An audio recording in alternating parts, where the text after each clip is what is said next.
அனைவருக்கும் வணக்கம். வீடுதோறும் விஞ்ஞானம் பகுதியினுடைய 2வது வாரத்தில் சந்திப்பதில் மிக்க மகிழ்ச்சி. கடந்த வாரம் வீடுதோறும் விஞ்ஞானம் பகுதியில் நெருப்பு எப்படி எரிகிறது, நெருப்புக்கு பின்னாடி இருக்கக்கூடிய விஷயம் என்ன, அதற்கப்புறமா விறகடுப்பு, மண்ணெண்ணெய் அடுப்பு மற்றும் சமையல் எரிவாயு கேஸ் அடுப்புக்கு பின்னாடி இருக்கக்கூடிய அறிவியல் என்ன அப்படிங்கிற விஷயங்கள் எல்லாத்தையுமே நம்ம பார்த்து விட்டோம். அதே நேரம் சமையல் அறையில் வேறு என்ன விதமான அடுப்புகள்லாம் நம்ம பயன்படுத்துகிறோம். இந்த அடுப்புகளையும் தாண்டி நம்ம போன வாரம் கேள்வியிலேயே கேட்டிருந்தது போல் இண்டக்ஷன் அடுப்பு அப்படின்னு சொல்லக்கூடிய எலக்ட்ரிக் ஸ்டவ்களை நம்ம அதிகமாகவே பயன்படுத்துகிறோம். இண்டக்ஷன் ஸ்டவ் அப்படிங்கிறது இந்த நீங்கள் படத்தில் பார்க்குறது போல் ஒரு பிளேட் போல் இருக்கும். சுவிட்ச் போட்டுட்டு ஆன் பண்ணிட்டு ஒரு பாத்திரத்தை வச்சிங்கன்னா உங்களுக்கு தண்ணீரோ அல்லது எந்த வித சமையலோ நடந்து முடிஞ்சிடும். இதே போல் இன்னொரு விதமான அடுப்பும் உங்களுக்கு பார்க்க முடியும். எலக்ட்ரிக் ஸ்டவ் அப்படின்னு சொல்லுவாங்க. இந்த கொசுபத்தி கம்பிச்சுருள் போல் சுருண்டு இருக்கும். நான் முதல்ல இருக்கக்கூடிய இந்த படத்தில் இருக்கிறது போல் இந்த கரண்ட் அடுப்புகளை போல் இல்லாமல் இந்த அடுப்பில் உங்களால் சூடாகிறத பார்க்கவே முடியும். அந்த கம்பி ஒரு போல் இப்படி சூடாகி ஒரு பழுப்பு நிறத்துக்கு வருது. இந்த பழுப்பு நிறத்தை நம்ம போன வாரத்திலே பேசியிருந்தோம். இதோட வெப்பநிலையினால தான் இந்த நிறம் உங்களுக்கு கிடைக்கிது அப்படின்னு. இது பழுப்பு நிறத்தில் வரதை நம்ம பார்த்துருப்போம். இதையும் தாண்டி ஒரு மந்திர பெட்டி அப்படிங்கிற மாதிரி ஒரு பொருள் இருக்குது. வேறு ஒன்றும் இல்லை, மைக்ரோவேவ் ஓவன். இதுவும் வீடுகளில் இப்போ பரவலாக பயன்படுத்தப்படுகிறது. ஏதோ ஒரு பெட்டி போல் இருக்குது. ப்ளக் பாயிண்டில் சொருகிறோம், உள்ளே திறந்து வச்சு ஒரு சமையல் செய்வதற்கான ஒரு பொருளை தூக்கி உள்ளே வைக்கிறோம், மூடிட்டு கொஞ்சம் நேரம் கழித்து திறந்தால் சமையல் நடந்து முடியுது. என்ன நடக்கிறது இதற்கெல்லாம் பின்னாடி? நான் முன்னாடி பார்த்துக்கிட்டு இருந்தேன். அதாவது இந்த அடுப்புகளெல்லாம் சொல்லிடலாம், நெருப்பு எரியுதுப்பா, ஒரு வேதியியல் வினை, போன வாரமே நீ சொல்லி தந்துட்டேன், இந்த வேதியியல் வினை மூலமாக உங்களுக்கு நெருப்பு எரிகிறது, எல்லாம் ஓகே. பட் இது இந்த அடுப்புகள் பக்கம், இந்த மைக்ரோவேவ் ஓவனோ இந்த இண்டக்ஷன் ஸ்டவ்லையோ என்ன நடக்கிறது? ஏதோ ஒரு பெட்டி போல் இருக்குது, இல்லை ஒரு பிளேட் போல் இருக்குது. மேலே நம்ம சுவிட்ச் கனெக்ஷனை கொடுத்துட்டு, கரண்ட் கனெக்ஷனை கொடுத்துட்டு மேலே ஒரு பாத்திரத்தை வைக்கிறோம், தன்னாலேயே சமையல் முடியுது. என்ன நடக்கிறது இதுக்கு பின்னாடி? கொஞ்சம் சுவாரஸ்யமான விஷயம், ஒரு சுவாரஸ்யமான அறிவியல் இதற்கு பின்னாடி புகுந்திருக்கிறது. முதல்ல இந்த 3 அடுப்புகளுமே வெவ்வேறு விதமான அடிப்படையில் தான் இயங்குது. அதையும் நம்ம முதல்ல புரிந்து கொள்ள வேண்டும். முதல்ல நம்ம பார்க்க போகிறது எலக்ட்ரிக் ஸ்டவ் அப்படிங்கிற விஷயத்தை பற்றி தான். முதல்லையே நம்ம கொடுத்துருந்தோம்ல, அந்த காயில் எலக்ட்ரிக் ஸ்டவ்வை பற்றி தான் முதல்ல நம்ம பார்க்க போகிறோம். இந்த எலக்ட்ரிக் ஸ்டவ்வுடைய பிரின்சிபிள் அப்படிங்கிறது என்னதுன்னா, நீங்கள் முதல்ல என்ன பண்ணுறீங்க, இந்த எலக்ட்ரிக் ஸ்டவ்வில் எளிமையாக ஒரு பவர் கனெக்ஷன் கொடுக்குறீங்க. கொஞ்சம் நேரத்துலேயே இந்த ஸ்டவ்வுடைய அந்த காயில் ஹீட் ஆகும், இந்த மாதிரி பழுப்பு நிறத்துக்கு வரும். அதற்கு மேலே பாத்திரத்தை வச்சிங்கன்னா சமையல் நடக்கும். இது ஏன் பழுப்பு நிறத்துக்கு வருகிறது? வழக்கமாக நம்ம எல்லாருக்குமே தெரியும், ஒரு ஒயரை எதுக்கு யூஸ் பண்ணுவோம்? கரண்ட் அது வழியாக பாஸ் ஆகி இன்னொரு இடத்துக்கு போகும். இப்போ ஒரு ப்ளக் பாயிண்ட் இருக்குதுன்னா, ஒரு 10 மீட்டர் ஒயர் வச்சுருக்கிறோன்னா, இங்கேருந்து இன்னொரு இடத்துக்கு மின்சாரத்தை கடத்துவதற்கு நம்ம ஒயரை யூஸ் பண்ணுறோம். மின்சாரம் கடத்தப்படாவிட்டால் என்ன நடக்கும்? அந்த இடத்துல தான் ரெசிஸ்டன்ஸ், அதாவது மின் தடை அப்படிங்கிற ஒரு விஷயம் இந்த இடத்துல நமக்கு காண கிடைக்கிறது. இந்த ரெசிஸ்டன்ஸ், மின் தடை அப்படிங்கிற ஒரு விஷயத்துக்கு பின்னாடி இருக்கக்கூடியது என்னதுன்னா, மின்சாரத்தை தடை செய்யக்கூடிய பொருட்கள் அப்படின்னே சில பொருட்கள்லாம் இருக்குது. மின்சாரமே போக முடியாத பொருட்கள் வேற, மின்சாரத்துடைய போக்கை கட்டுப்படுத்தக்கூடிய பொருட்கள் அப்படிங்கிறது வேற. இப்போ உதாரணமாக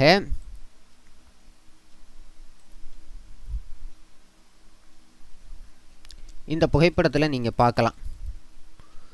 ரெசிஸ்டன்ஸ் அப்படிங்கிறது ஒரு ஆள் போயிட்டுருக்கிறாரு, அவரை போகிற பாதையை குறுகலாக்கக்கூடியது தான் ரெசிஸ்டன்ஸ் அப்படிங்கிற மாதிரி இந்த புகைப்படத்தில் கொடுத்துருக்காங்க. அவர் போகக்கூடிய வேகத்தை வோல்டேஜ் நம்ம அப்படின்னு வச்சுக்கலாம். இது ஒரு ஒப்பீட்டுக்கான ஒரு அடையாளம் தான். இதை விட எளிமையாக சொல்ல போனோம் அப்படின்னா, ஒரு இடத்துல நல்ல ஒரு தண்ணீர் போகக்கூடிய ஒரு கால்வாய் இருக்குது. அந்த கால்வாயில் நீங்கள் ஒரு கல்லை தூக்கி போடுறீங்கன்னா, ஒரு குறிப்பிட்ட உயரத்துக்கு மேலே போனால் தான் தண்ணீரால் போக முடியும். ஒரு குறிப்பிட்ட அளவு தண்ணீர் தேங்க ஆரம்பிக்கும். இது போல் நீங்கள் கல்லை போட்டு போட்டு போட்டு ஒரு டேம் போல், ஒரு அணை போல் கட்டிட்டிங்கன்னா, 10 அடி உயரத்துக்கு நீங்கள் ஒரு அணை கட்டியிருக்கீங்கன்னா 10 அடிக்கு மேலே போனால் தான் தண்ணீர் போகும். அப்போ என்ன ஆகும்னா, தண்ணீர் தேங்கி தேங்கி அந்த இடத்துல ஒரு அழுத்தம் உண்டாகும்.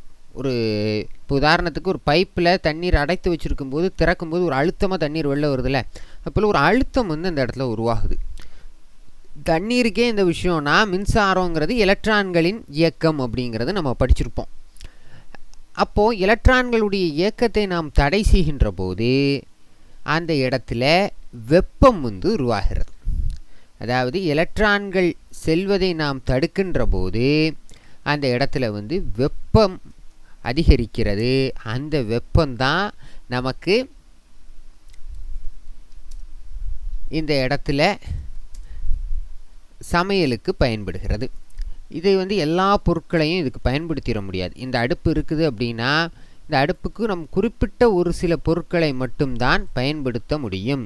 பொதுவாக பயன்படுத்தக்கூடியது NaCr அப்படின்னு சொல்லுவாங்க, நிக்கல் குரோம் அப்படின்னு சொல்லுவாங்க. நிக்கல் அப்படிங்கிற ஒரு மெட்டலை பயன்படுத்தும் போது அந்த மெட்டலுடைய பண்பு, அந்த உலோகத்தோட பண்பு எப்படின்னா அது மின்சாரத்தை கடத்தாது, ரொம்ப நல்லாலாம் கடத்தாது, தடையை வந்து ஏற்படுத்தும். அப்போ மின்சாரத்துடைய அழுத்தம் அதிகமாகி அந்த இடத்துல வெப்பம் உருவாகும்.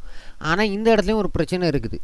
அந்த பொருளும் சீக்கிரமாக உருகி போயிடக்கூடாது. இப்போ இந்த அடுப்பு இருக்குதுன்னு வச்சுக்கோங்க, இந்த அடுப்பு ஒரு 200 டிகிரி செல்சியஸில் உருகி போகுது அப்படின்னா இதில் உங்களால் சமையல் பண்ண முடியாது. ப்ளக் பாயிண்டில் கனெக்ஷன் கொடுத்துட்டு சுவிட்சை போட்டிங்கன்னா போதும் அடுப்பே உருகிரும். அப்போது நிக்கல் குரோமியம் அப்படிங்கிற இந்த உலோகமானது அதிகப்படியான மெல்ட்டிங் பாயிண்ட், அதாவது உருகுநிலை, அதிக உருகுநிலையும் கொண்டு இருக்கணும், அதே நேரம் நல்ல மின்தடை பண்பையும் இது கொண்டு இருக்க வேண்டும். அதற்காகத்தான் இந்த இடத்துல நம்ம நிக்கல் குரோம் யூஸ் பண்ணுறோம். இதோடைய கான்செப்ட் பெருசாலாம் ஒன்றும் கிடையாது. கரண்ட்டை கொடுக்குறீங்க, மின்சாரத்தை வந்து மின்தடை இதில் அதிகமாக இருக்குது.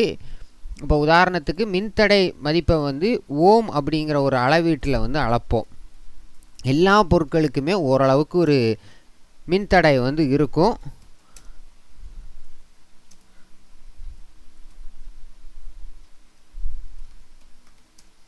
இந்த நிக்கல் குரோம் அப்படிங்கிற இந்த நிக்கல் குரோமியம் கம்பிகள் என்ன பார்க்குறீங்கல்ல, இது பல்வேறு இடங்களில் பயன்படுத்தப்படுது.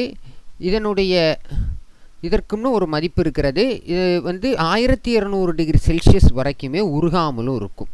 நிக்கல் 80%, குரோமியம் 20% கலந்து இது வந்து தயாரிக்கப்படுது.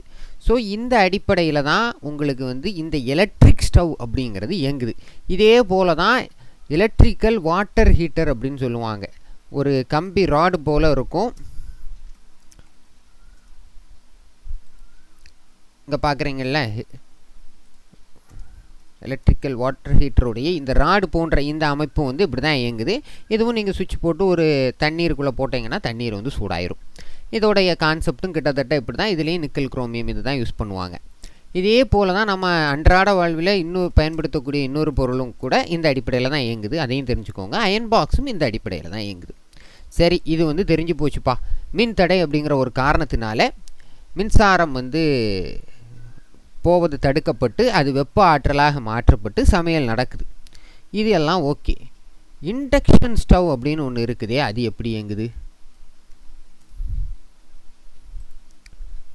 என்ன பார்க்குறீங்கல்ல, அந்த அடுப்பில் நம்ம பார்த்துருந்தோம், மேலே அந்த கம்பிச்சுருள் போல், அந்த கொசுபத்தி வலை போல் கம்பிச்சுருள்லாம் இருந்தது. இதில் எங்கேப்பா கம்பிச்சுருள் இருக்கிறது? மேலே ஒரு பிளேட் போல் வச்சுருக்குறாங்க, ஏதோ டைல்ஸ்கள் போல். கீழே ஏதோ சுவிட்சஸ்லாம் இருக்குது. அப்படி க்ளோஸ்டு பேக்டாக இருக்குது. சுவிட்சை போட்டாலும் வெப்பம் வரதில்லை. அதுபோல் அந்த அடுப்பில் வந்து பாத்திரம் வைக்காமலே உங்களுக்கு சூடாகும். இந்த அடுப்பு, இண்டக்ஷன் அடுப்பில் நீங்கள் கவனிச்சிங்கன்னா தெரியும், குறிப்பிட்ட ஒரு சில பாத்திரங்களை மட்டும்தான் இதுக்கு மேலே வைக்க முடியும். சாதாரணமான பாத்திரங்கள், உதாரணமாக அலுமினிய பாத்திரங்கள், மண்பானையெல்லாம் தூக்கி இதில் வைக்க முடியாது. வச்சாலும் எரர் அப்படிங்கிற ஒரு மெசேஜ் உங்களுக்கு வந்து காணிக்கும். இப்போ உள்ள அடுப்புகளில் அந்த மாதிரியான ஒரு வசதியும் இருக்குது. ஏன்? அதுவும் கரண்ட் அடுப்பு தான், இதுவும் கரண்ட் அடுப்புன்னு தான் சொல்கிறோம். ரெண்டும் ஒரே போல் தானே இயங்கணும். அதற்கு பின்பு இருக்கும் அறிவியலுக்கும் இதற்கு பின்பு இருக்கும் அறிவியலுக்கும் மிகப்பெரிய வித்தியாசம் இருக்குது. இண்டக்ஷன் ஸ்டவ் அப்படிங்கிறத பிரித்து பார்த்தீங்கன்னா இப்படி தான் இருக்கும். இதற்கு பெயர் இண்டக்ஷன் காயில் அப்படின்னு சொல்லுவாங்க. இண்டக்ஷன் காயில் அப்படின்னா என்னது, இண்டக்ஷன்னா என்னது, அதை பற்றி நாம் தெரிந்து கொள்ள வேண்டும். அப்போது தான் இதனுடைய அடிப்படையை வந்து நம்ம வந்து புரிஞ்சுக்கிட முடியும். இண்டக்ஷன் அப்படிங்கிறது என்ன பார்க்குறீங்கல்ல, ஒரு கம்பி சுருளுக்கு ஊடாக, அதாவது ஒரு தாமரை கம்பி, நம்ம காப்பர் கம்பியை சுருட்டி வச்சுட்டு அதன் ஊடாக காந்தத்தை கொடுக்கும்போது அதில் மின்சாரம் உருவாகும். இதே இதை தலைகீழாக நம்ம ஒரு கம்பி சுருளுக்குள்ளே மின்சாரத்தை கொடுக்கும்போது அந்த இடத்தில் காந்தப்புலம் உருவாகும். என்ன இருக்குது பார்த்தீங்களா, இந்த லைன்ஸ் போலெல்லாம் கொடுக்கப்பட்டிருக்கிறது, இதெல்லாம் காந்தப்புல கோடுகள் அப்படின்னு சொல்லுவாங்க. காந்தப்புலம் உருவாகும்போது காந்தப்புலம் வந்து எல்லா பொருட்களோடும் ஒன்றும் வினைபுரியாது. நம்ம முன்னாடி பார்த்த எலக்ட்ரிக் ஸ்டவ்வில் மின் தடை தான் நடக்குது, வெப்பம் கண்டிப்பாக உருவாகிவிடும். ஆனால் காந்தப்புலங்கிறது அப்படி கிடையாது. காந்தப்புலம் எல்லா பொருட்கள் கூடயும் ஒன்றும் வினைபுரியாது. காந்தப்புலம் வினைபுரிவதற்கென்று குறிப்பிட்ட சில பொருட்கள் இருக்கிறது. உதாரணமாக ஃபெரோ மேக்னட்டிக் மெட்டீரியல்ஸ் அப்படின்னு ஆங்கிலத்தில் சொல்லுவாங்க. ஃபெரோ காந்த பொருட்கள் அப்படின்னு சொல்லுவாங்க. இந்த பொருட்கள் கூட காந்தப்புல கோடுகள் நல்ல விதமாகவே வினைபுரியும். அப்போது இந்த மாதிரி வினைபுரியும் போது, உதாரணமாக இங்கே நீங்கள் பார்க்குறீங்கள, ஃபெரோ மேக்னட்டிக் மெட்டீரியல்ஸில் நீங்கள் சும்மா அந்த பொருளை வைத்திருந்தீங்க அப்படின்னா இது போல் அதற்குள்ளே சில காந்தப்புல டொமைன்ஸ் அப்படின்னு சொல்லுவாங்க, காந்தப்புல கோடுகள் அதற்குள்ளும் இருக்கும். நீங்கள் காந்தப்புலம் கொடுக்கறதுக்கு முன்னாடியெல்லாம் இப்படி அறகுறையாக இருக்கக்கூடியது காந்தப்புலம் கொடுத்ததற்கு பிறகு ஒரே நேர்கோட்டில் வந்து சேரும். இந்த நேரத்தில் மிகப்பெரிய ஒரு அதிர்வு வந்து அதில் வந்து வெளிப்படும். சரி, இந்த ஃபெரோ மேக்னட்டிக் மெட்டீரியல்ஸுக்கும் இந்த இண்டக்ஷன் அடுப்புக்கும் என்னப்பா சம்மந்தம் அப்படின்னு நீங்கள் கேட்டிங்கன்னா, மிக முக்கியமான இதே நான் முதலியே சொல்லியிருந்தேன், இதில் உங்களால் அலுமினிய பாத்திரம் பயன்படுத்த முடியாதுன்னு. அலுமினிய பாத்திரம் பெரோ காந்த பொருள் கிடையாது. அதே நேரம் ஸ்டெயின்லெஸ் ஸ்டீல் அப்படின்னு சொல்கிறோம்ல, ஸ்டீல் பாத்திரங்களும் கேஸ்ட் அயன் உருக்கு இரும்பும் ஃபெரோ மேக்னட்டிக் மெட்டீரியல்ஸில் தான் உங்களுக்கு வரும். அதனால் ஃபெரோ மேக்னட்டிக் மெட்டீரியல் அப்படிங்கிற இதில் வரக்கூடிய தயாரிக்கக்கூடிய பாத்திரங்கள், அந்த உலோகங்களில் தயாரிக்கக்கூடிய பாத்திரங்களை உங்களால் கரண்ட் அடுப்பில், அதாவது இந்த இண்டக்ஷன் அடுப்பில் பயன்படுத்த முடியும். அதுவே ஃபெரோ மேக்னட்டிக் அல்லாத உலோகங்களால் அல்லது பிற பொருட்களால் செய்யப்பட்ட பாத்திரங்களை பயன்படுத்த முடியாது. பிற பாத்திரங்களை பயன்படுத்தலாம், ஆனால் முழுவதுமாக அந்த காந்தப்புல கோடுகளை அது உள்ளே இழுக்காது. காந்தப்புல கோடுகளை இழுக்காட்டால் என்ன நடக்கும்? காந்தப்புல கோடுகள் அங்கேயும் இங்கேயும் அலைந்து கொண்டே இருக்கும். நீங்கள் கையில் ஏதாவது இரும்பு வாட்ச் ஏதாவது போட்டிருக்கிறீங்க, இந்த கரண்ட் அடுப்புக்கிட்ட கையை கொண்டு போனீங்கன்னா உங்கள் கையை பிடிச்சி இழுத்துற வாய்ப்பு இருக்கிறது. ஆனால் இப்போ அதற்கான சேஃப்டி சென்சார்ஸ் எல்லாமே இதற்குள்ளே வைக்கப்பட்டிருக்கிறது. ஆனாலும் மிச்ச பாத்திரங்களை பயன்படுத்த முடியாதபடி இதில் சென்சார்கள்லாம் கொடுத்துருப்பாங்க. அதனால தான் நீங்கள் ஒரு அலுமினிய பாத்திரத்தை தூக்கி வச்சிங்கன்னா இதில் ஒரு எரர் சிம்பிள்லாம் உங்களுக்கு காணிக்கும். அதுவே நீங்கள் ஸ்டீல் பாத்திரமோ அல்லது இதற்குன்னு தயாரிக்கப்பட்ட பாத்திரங்களையோ பயன்படுத்துகிறீங்கன்னா ஈஸியாக வந்து இதில் சமையல் செய்துவிட முடியும். அதனால தான் உங்களால் இந்த கரண்ட் அடுப்பு, அதாவது இந்த இண்டக்ஷன் அடுப்பில் மண்பானையெல்லாம் பயன்படுத்த முடியறதில்ல. கேட்கும்போது ரொம்ப ஆச்சரியமாக இருக்குதா? சரி, இந்த பாத்திரத்தை வச்சதுக்கப்புறம் என்ன நடக்கும்? பாத்திரமும் இந்த மின்காந்த கோடுகள் அந்த பாத்திரத்தினோட அணுக்களோடு வினைபுரிந்து இந்த மின்காந்த கோடுகள் மூலமாக அந்த பாத்திரத்தில் ஒரு அதிர்வு ஏற்படும். நீங்கள் வந்து இப்போ ஒரு ஸ்டீல் பாத்திரத்தை இந்த அடுப்பு மேலே வச்சிங்கன்னா தெரியும், ஒரு மாதிரி அதிர்வு போல் இருக்கும், ஒரு சின்ன அதிர்ச்சி போல் இருக்கும். அந்த அதிர்வு வந்து தொடர்ந்து நடக்கிறதுனால வெப்பம் வந்து உற்பத்தி ஆகும். இந்த அதிர்வுனால தண்ணீர் சூடாகும். இதனால தான் சமையல் நடக்குது.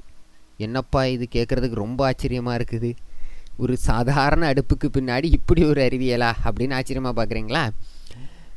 இதுக்கு பின்னாடி நான் முதல்ல இந்த புகைப்படத்தில் காணிச்சது போல்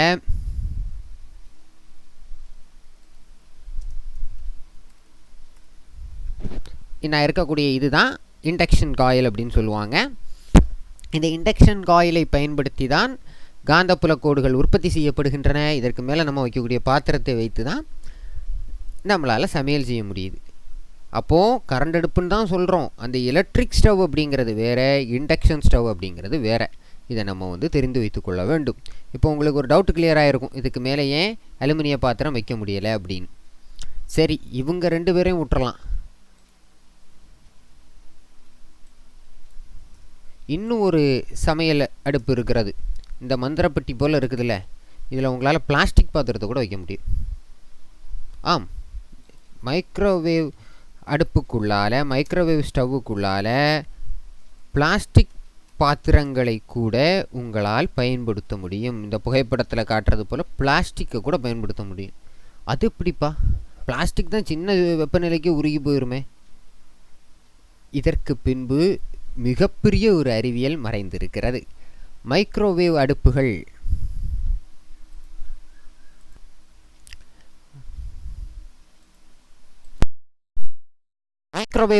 எப்படி வேலை செய்கிறது அப்படின்னு பார்த்துக்கிட்டிங்கன்னா, மைக்ரோவேவ் அடுப்புகளுக்கு உள்ள மைக்ரோவேவ் ஜெனரேட்டர், மேக்னட்ரான் அப்படின்னு சொல்லுவாங்க. அப்படிங்கிற ஒரு அமைப்பு இருக்கும். இது மைக்ரோ அலைகளை உருவாக்குகிறது. மைக்ரோ அலைகள்னால் என்ன? நான் பார்க்குறீங்கள, இதற்கு பேர் தான் மேக்னட்ரான். இதுதான் வந்து மைக்ரோ அலைகளை உருவாக்கக்கூடியது. மைக்ரோ அலைகள் அப்படின்னா என்னது, அதையும் நம்ம வந்து பார்க்கணும்.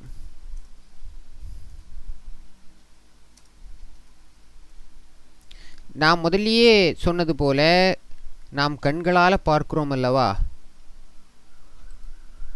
அந்த அலைகளும் மிச்ச எல்லா விதமான அலைகளுமே எலக்ட்ரோ மேக்னட்டிக் ரேடியேஷன், அதாவது மின்காந்த அலைகள் அப்படின்னு தான் சொல்லுவாங்க. இந்த மின்காந்த அலைகளில் ஒரு குறிப்பிட்ட அலைநீளத்திற்கு உள்ளாக வரக்கூடியது தான் மைக்ரோவேவ்ஸ். இப்போ நீங்கள் இந்த புகைப்படத்தில் பார்க்கலாம். நாம் கண்ணால் காணக்கூடிய ஒளியின் அளவு வந்து பார்த்துக்கிட்டிங்கன்னா 10⁻⁻⁶ மீட்டர் அலைநீளம் கொண்டது. ரேடியோ அலைகள் வந்து பல மீட்டர்கள் வரைக்கும் அலைநீளம் வச்சுருக்கும். நம்ம ரேடியோ ஆண்டனாவில் வரக்கூடிய அலைகள். மைக்ரோவேவ் அப்படிங்கிறது இது ரெண்டுக்கும் இடைப்பட்ட ரீஜனில் வரக்கூடியது. இந்த மைக்ரோவேவ் அலைகளும் ஆற்றலை சுமந்து கொண்டு வரக்கூடியவை. இவை ஒரு பொருளின் மீது படுகிறது என்றால் அதனோடு வினை புரியக்கூடியது. ஆனால் நீங்கள் நினைக்கிறது போல் மைக்ரோவேவ் அலைகள் மிக மிக ஆபத்தானதெல்லாம் ஒன்றும் கிடையாது.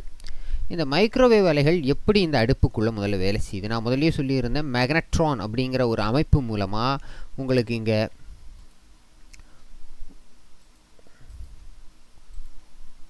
இந்த அமைப்பு மூலமாக மைக்ரோ அலைகள் உருவாக்கப்படுகிறது அப்படின்னு நான் சொல்லியிருந்தேன். இந்த அமைப்பு மைக்ரோ அலைகளை உருவாக்கிய பிறகு நம்ம பாத்திரத்தில் தண்ணீர் வைத்திருக்கிறோம் அப்படின்னு வச்சுக்கிடுவோம். இந்த மைக்ரோ அலைகள் வந்து நீர் மூலக்கூறுகளோடு, அதாவது தண்ணீர் இருக்குதுல, அதனுடைய மூலக்கூறுகளோடு வினைபுரியக்கூடியது. இந்த மைக்ரோவேவ் அலைகள் நீர் மூலக்கூறுகளின் மீது படும்போது நீர் மூலக்கூறுகளை ஒரு விதமாக சுழற்றி விடுகிறது. இதுதான் நம்ம மேக்னட்டிசம் இண்டக்ஷன் அடுப்பில் பார்த்தது போல தான் கிட்டத்தட்ட இதுவும் வரும். இந்த நீர் துளிகள் மீது பட்டு அங்கு இங்கு இந்த நீர் துளிகள் அதிர ஆரம்பிக்கும். இந்த அதிர்வுனால வெப்பம் உருவாகிறது. அதனால்தான் சமையல் நடக்கிறது. இப்போ நீங்கள் இந்த மைக்ரோவேவ் அடுப்புக்குள்ளே வெறும் ஒரு பிளாஸ்டிக் டப்பா ஊற்றிக்கு உள்ளே வச்சிங்கன்னா அது உருகவே உருகாது. அதனுள் தண்ணீர் இருந்தால் மட்டும்தான் மைக்ரோவேவ் அடுப்பால் சமையல் செய்ய முடியும். அதனால் மைக்ரோவேவ் அடுப்புக்குள்ளே ஒரு தண்ணீரே இல்லாத ஒரு காய்ந்த இலையை கொண்டு போய் உள்ளே வச்சிங்கன்னா ஒன்றும் ஆகாது. உண்மை. இதுதான் மைக்ரோவேவ் அடுப்பினுடைய இது. அதாவது இப்போ நீங்கள் பார்க்கும்போது புரியுதுல்ல, முதல்ல நம்ம போன வாரம் பார்த்தப்போ ஒரு வேதி வினை கண்ணால் நெருப்பை பார்த்துக்கிட்டு இருந்தோம். இங்கே மைக்ரோவேவ் அடுப்புக்குள்ளே வரும்போது கண்ணுக்கே தெரியாத மிக நுண்ணிய நீர் மூலக்கூறுகளோடு மைக்ரோவேவ் என அறியப்படக்கூடிய நுண்ணலைகள் ஏற்படுத்தக்கூடிய விளைவின் காரணமாக வெப்பம் உருவாகுது. அது மூலமாக சமையல் பண்ணுறோம். அதனால தான் மைக்ரோவேவ் அடுப்புகளில் சமையல் பண்ணும்போது அந்த உள்புறம்லாம் நல்ல வெந்து சூடாக இருக்கும். அதற்கு பின்பு இந்த ஒரு காரணம் இருக்கிறது.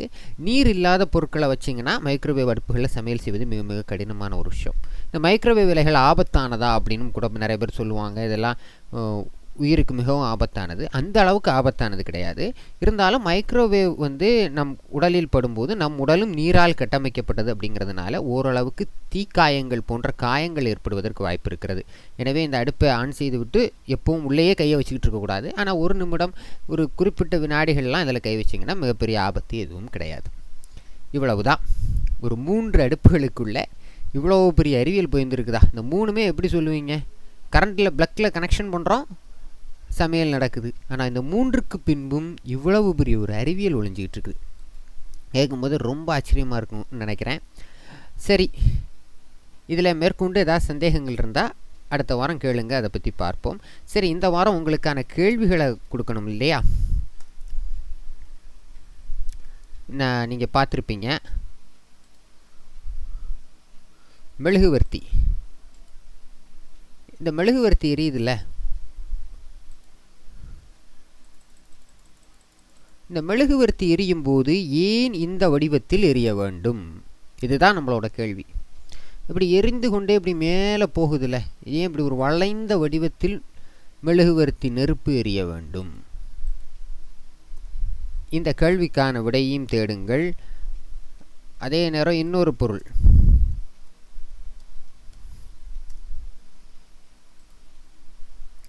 கற்பூரம் சூடம்னு சொல்கிறோம்ல, அது எரியும் போதும் ஒரு வித வடிவத்தில் எரியுதுல, கீழே பெரியதாக இருக்குது அதோடைய பரப்பளவு, அது எரியக்கூடிய இடம் மேலே போக போக குறுகி அதற்கு மேலே தான் புகை வரும். ஏன்? அதற்கான காரணத்தையும் யோசித்து வையுங்கள். சரியான பதில்கள் அல்லது உங்களுக்கு தோணக்கூடிய பதில்களை திரையில் தெரியக்கூடிய இந்த மின்னஞ்சல் முகவரி sciencesinhometamil@gmail.com அப்படிங்கிறதுக்கு அனுப்பி வைங்க. மேற்கொண்டு ஏதாவது கேள்விகள் இருக்குதுனால அனுப்பி வைங்க. நீங்கள் சொல்லக்கூடிய ஒவ்வொரு சரியான பதிலுக்கும் 100 ரூபாய் பரிசு காத்து கொண்டிருக்கிறது. இந்த தொடர் குறிப்பிட்ட காலம் நிறைவடைந்ததுக்கு பிறகா நீங்கள் எத்தனை கேள்விகளுக்கு சரியாக பதில் சொல்லியிருக்கீங்களோ 100 ரூபா சேர்த்து இறுதியில் ஒரு நல்ல பரிசாக உங்களுக்கு வழங்கப்படும். அதனால் ஆர்வமாக பதிலளிங்க. எல்லாருமே பதிலளிக்கணும். சரியோ தவறோ உங்களுடைய பதில்களுக்காக நாங்கள் காத்து கொண்டிருப்போம். அடுத்த வாரம் வீடுதோறும் விஞ்ஞானம் பகுதியில் சந்திப்போம். அறிவியலை வீடுகளிலிருந்து தேடுவோம். நன்றி.